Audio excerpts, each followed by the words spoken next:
So then within this October 7th, what was the true point behind that as far as Hamas was concerned? Well, October 7th is something I would say rather complicated. Hamas were armed by Iran. Hamas were equipped by Iran. Hamas were trained by Iran, sponsored by Iran and Iran friend Qatar. And Hamas should have been a part of something totally different. I got the information April of 2023, year and a month ago. I have a good friend who is a refugee from Iraq, a Christian Arab from Iraq who lives in Europe, and he is in connection with anti-Iranian activists in Iraq. And once in a while, he sends me all kinds of information about the Iranian militias in Iraq, what they do, what they prepare, and I usually send it to the intelligence here, and they do with this whatever they do. I have no idea what. In the beginning of April of 2023, year and a month ago, more or less, he sent me a whole story about an order which came from Iran to the 50 militias, pro-Iranian militias, which they have in Iraq only, ordering them to start getting prepared to a war against Israel, which will be carried out by launching missiles, drones, and by incursion on the ground from the Golan, from Syria, to get prepared, what they need, and to wait until the Iranian order to start the war. The same order was given to the 17 militias, Iranian militias in Syria, the same to Hezbollah in Lebanon, the Houthis in Yemen, and Hamas and the Islamic Jihad in Gaza as well. They were all supposed to start an all-out war against Israel in 1 minute, in 1 second, when they get the order from Iran. According to the Iranian diabolic plan, Israel would collapse within 2 to 5 days, because Israel would be under a barrage of missiles coming from all the directions, barrage of drones coming from all the directions, and incursion on the ground, as we saw in the south, also from the north, occupying the 5 towns in the north, which is next to the border, Kiryat Shmona, Rosh Pina, Ma'alot, Shlomi, and Nahariya, and all the kibbutzim and the moshavim in between, capturing thousands of people, killing thousands of people, because only in the north we had in this area like 80,000 people. So imagine how many victims would have been there. In Gaza, it was like 1 of 10 of this. And all Israel air bases, facilities of electricity, water supply, roads, communications, the facilities in the sea, of the gas facilities in the sea, everything will be bombarded by those missiles, and Israel will exhaust its Iron Dome within a day, arrow in another day, and Israel will remain exposed after 2 or 3 days. The Americans are still asleep in Virginia, and the Europeans are still where they are. Israel is being wiped off the map. This was the Iranian plan. Hamas should not have started a war by themselves. They jumped the gun. It went before the plan. Iran's plan was planned to be carried out only after Iran owns a nuclear weapon, in order to deter any retaliation, to deter Israel from retaliation. Hamas had different timetable, because along 2023 there were talks between Israel and Saudi Arabia about normalizing the relations between Israel and Saudi Arabia. Why is it so important? Unlike the Emirates, Bahrain, and Morocco, which are the countries of the Abraham Accords of 2020, Saudi Arabia is a leading country. They lead the remnants of the Arab world, like Algeria, Tunisia, and more important, the Islamic world. Maybe not including Iran, but definitely Indonesia, Malaysia, Pakistan, Tajikistan, Uzbekistan, all these Central Asian republics, Mauritania in Africa, Niger, Chad, Mali, all these Islamic countries, which will be encouraged, of course, by the American administration to normalize relations with Israel after Saudi Arabia have done it. And from Hamas' point of view, the Palestinian causes will be dead. If most of the Islamic world is in such good relations with Israel, who in the world will care about the Palestinian issue? Killing 1,200 Israelis in 1 day, and butchering, raping, and all these things these atrocities was way above the Israeli ability to tolerate and to absorb. And Israel went to an all-out war, unlike what they expected. And now they have to face the consequences of what they did. And Israel is determined to get rid of their military abilities and their government, and actually to get rid of Hamas from Gaza. We expected the world to be more sympathetic with this, but I must say that the Biden administration at the beginning were wholeheartedly with us. We still remember the don't, which Biden said to both to Hezbollah and to Iran, who, by the way, were surprised by the action of Hamas. This is why, by the way, until this very day, they did not get to an all-out war against Israel, because it doesn't work according to their timetable. Okay. What Hezbollah has with us is border clashes plus, maybe plus, but not more than border clashes. Not the real thing, yeah. They don't shoot on Tel Aviv, they don't shoot on Haifa, they don't, strategic targets here in Israel. All they do, they shoot on the border, maybe beyond the border a little bit, because they don't want now an all-out war, because Iran has not yet achieved nuclear weapon. Look, I'm not in a situation to thank Hamas for what they did, but they actually destroyed the big diabolic satanic plan of the Iranians, because now Israel understands it.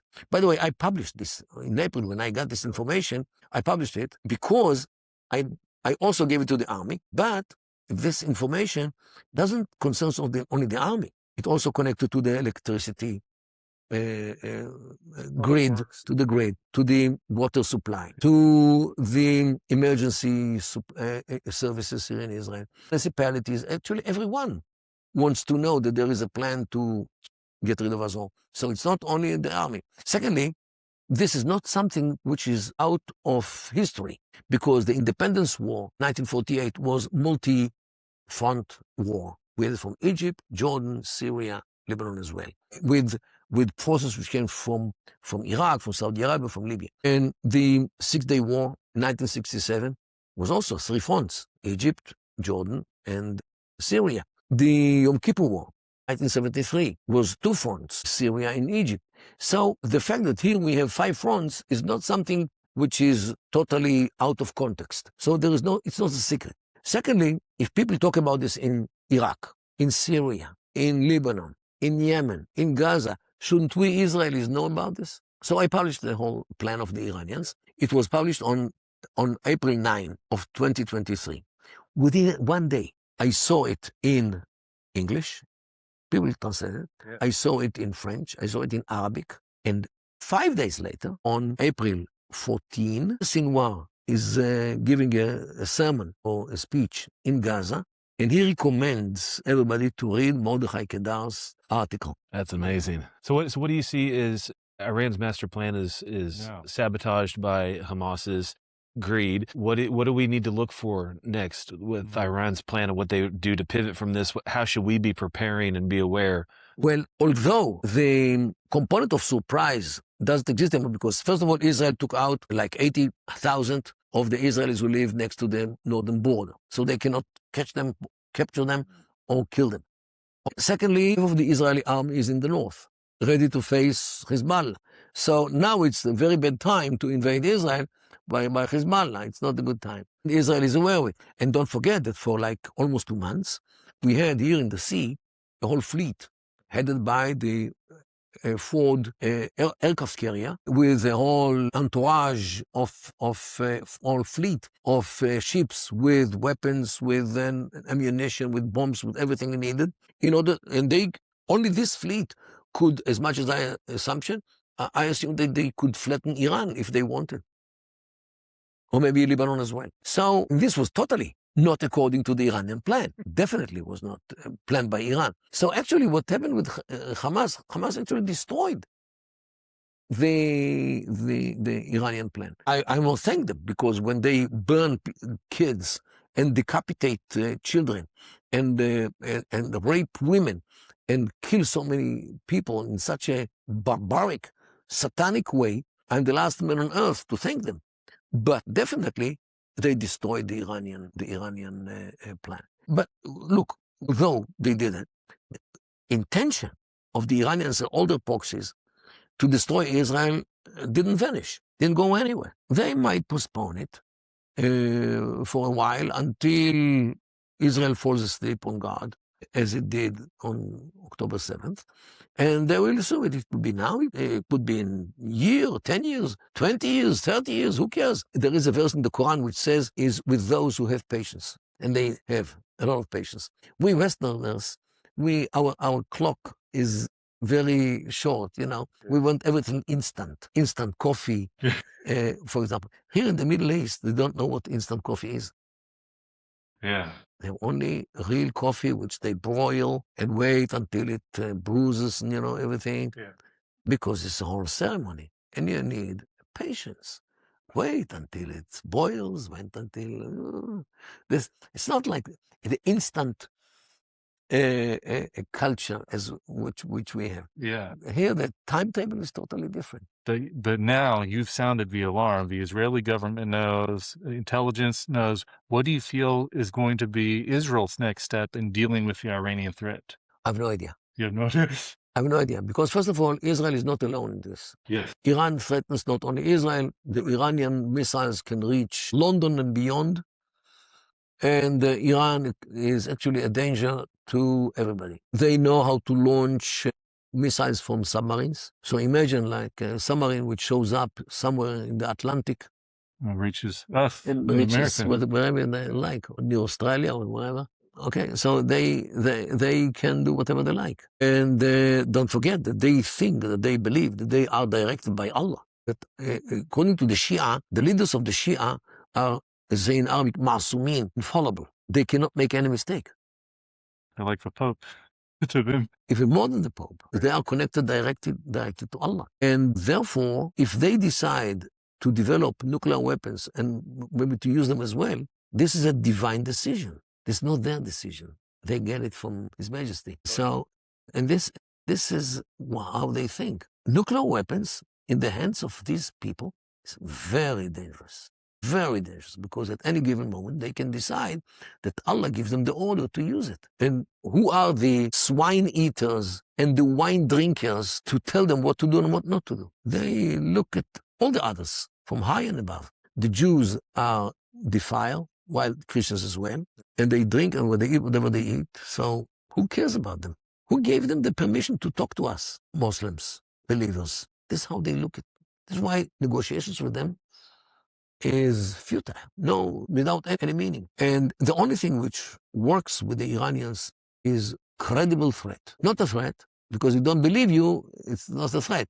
Only credible threat. A threat which they believe that you will do to them what you threaten them. And there are three, I would say, proofs to this. First of all, as you might remember, when they took over Iran in 1979, February, they bursted into the American embassy and they caught 52, maybe some of them were intelligence personnel, diplomat, but still they were immune by the diplomatic immunity. A diplomat you cannot catch. You can